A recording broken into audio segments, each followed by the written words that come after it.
Good morning and welcome back. Here I have some strategic intelligence report, and today we are going to discuss about Iran's Houthi proxy strategy in Yemen.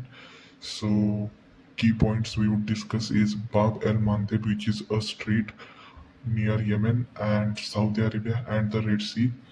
And how is the Iran using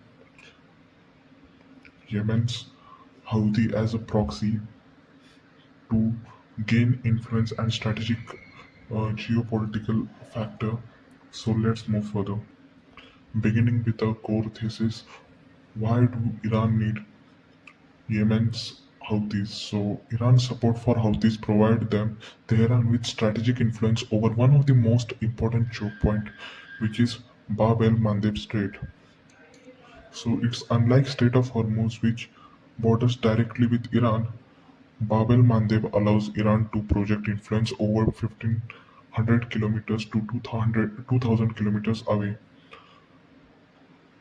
creating a pressure on global shipping without requiring Iranian naval force to be permanently deployed there. And for Saudi Arabia, a strong Houthi movement on our southern border represents a national security threat, a missile and drone threat, a challenge to regional influence, and a risk to Red Sea commerce. Already, few hours earlier, Saudi Arabia have launched an attack on Houthis and planned organization which have captured. Uh, Earlier in 2014, the Jihadi Shia group have seized the capital Sana'a, which is in Yemen. So to fight, the Saudi-backed Yemeni government was fighting with Houthi movement, and at that time this war lasted for around 7 years, and all the supplies, all the intelligence, all the weapons and training was provided by Iran to the Jihadi Shia group, which is a organization, a Houthi organization. And according to Saudi Arabia, Riyadh views Houthis as an ideological and military threat driven by Iranian expansionism. So this might help you to understand why Saudi Arabia intervened militarily in Yemen in 2015 and why Israeli striked on facilities such as Sana'a airport have been framed as effort of dispute the movement of weapons and military equipments. Israel have also stated that such operations target infrastructure it believes is used by the Houthis and the external supporters. Reports that specific Iranian aircraft were prevented from landing should be evaluated against official statement and independent reporting rather than each incident. So let's understand some of the geographic importance why Iran uses proxy Houthi and Houthis, and why does it want a so-called control over Bab el Mandeb Strait. So let's begin. Bab el Mandeb connects Red Sea, Gulf of Aden, Arabian Sea, and Indian Ocean. So it is a southern entrance to a Red Sea.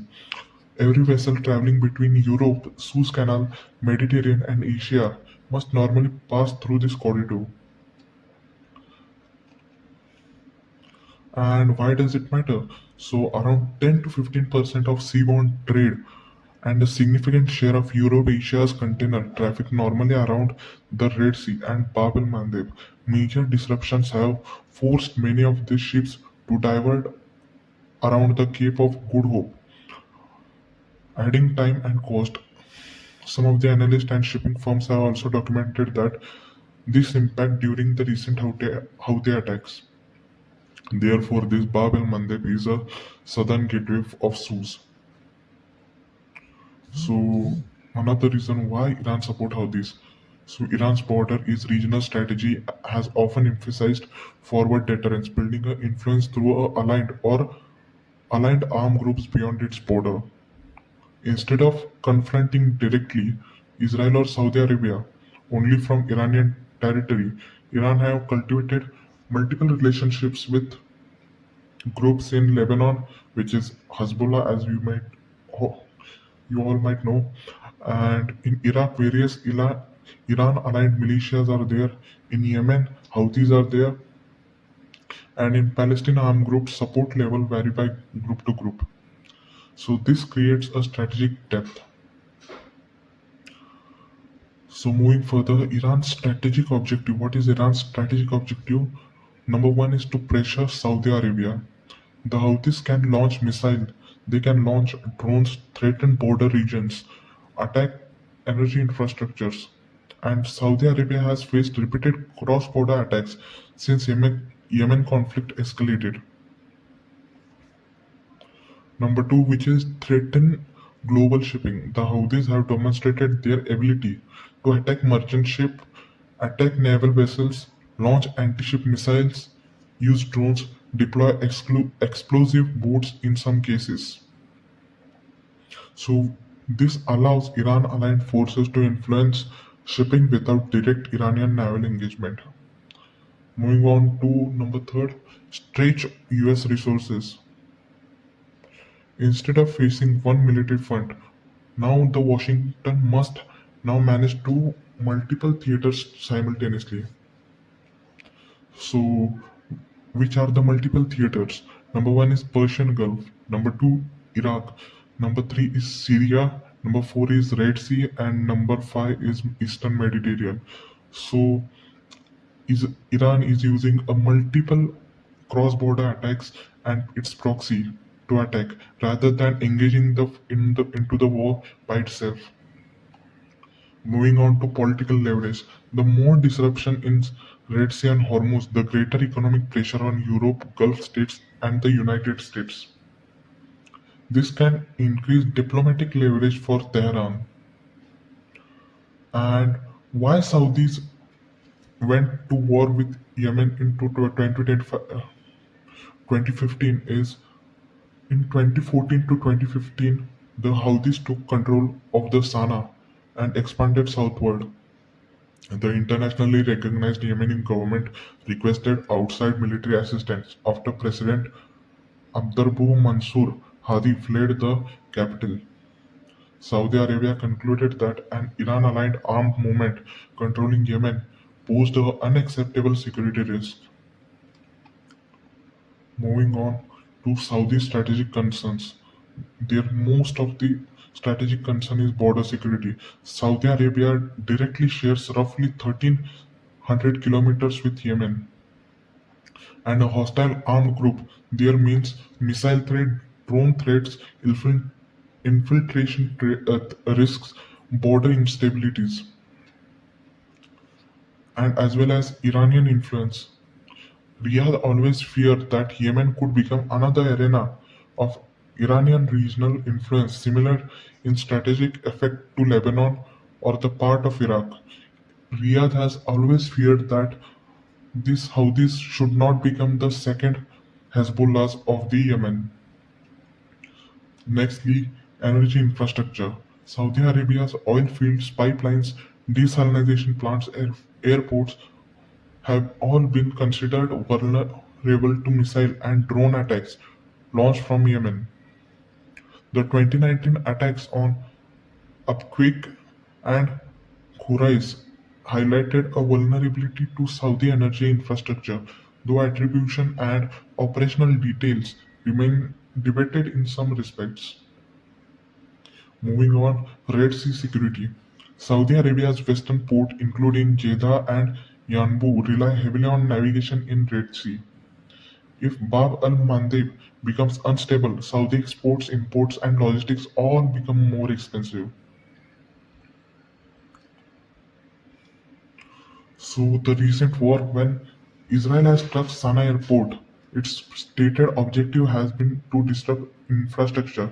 It believes that it supports Houthi military capabilities.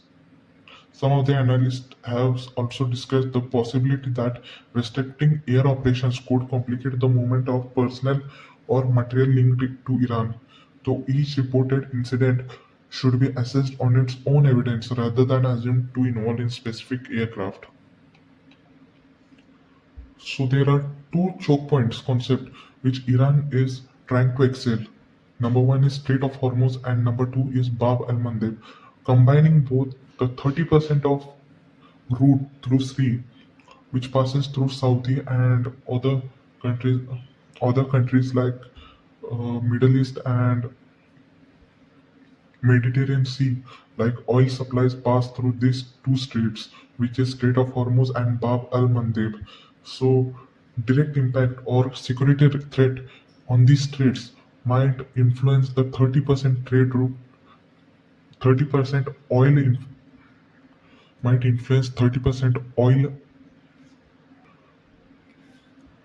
might threat 30% of oil exchange.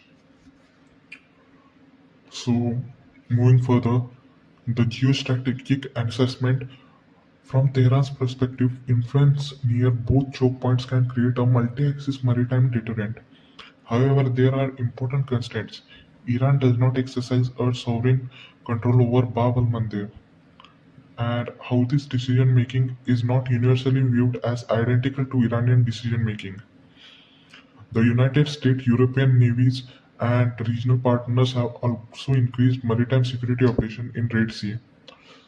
The Saudi Arabia and UAE continues to view Houthi military capabilities as significant security concern. So the intelligence judgment includes Iran's benefits strategically from having an allied armed group capable of threatening maritime traffic near Bab al-Mandeb, and nextly Saudi Arabia's intervention in Yemen was also driven by a combination of border security, regional balance of power concern, and fear of growing Iranian influence, not by the control of the Strait of alone.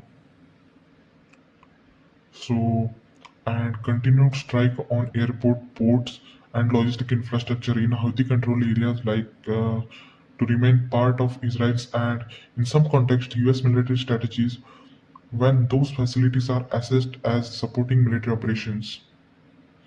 If we look into the bottom line, we see, viewed through a geopolitical lens, the Houthis are significantly not only because of Yemen's internal conflict, but because they sit on one of the world's most important maritime gateways. That is, geography magnifies the strategic importance far more beyond Yemen itself and makes them a central component of broader regional competition involving Iran, Saudi Arabia, Israel, US, and global maritime trade. So, this was a part one of Yemen strategical analysis and intelligence report. In further reports, we would see such more things. Thank you.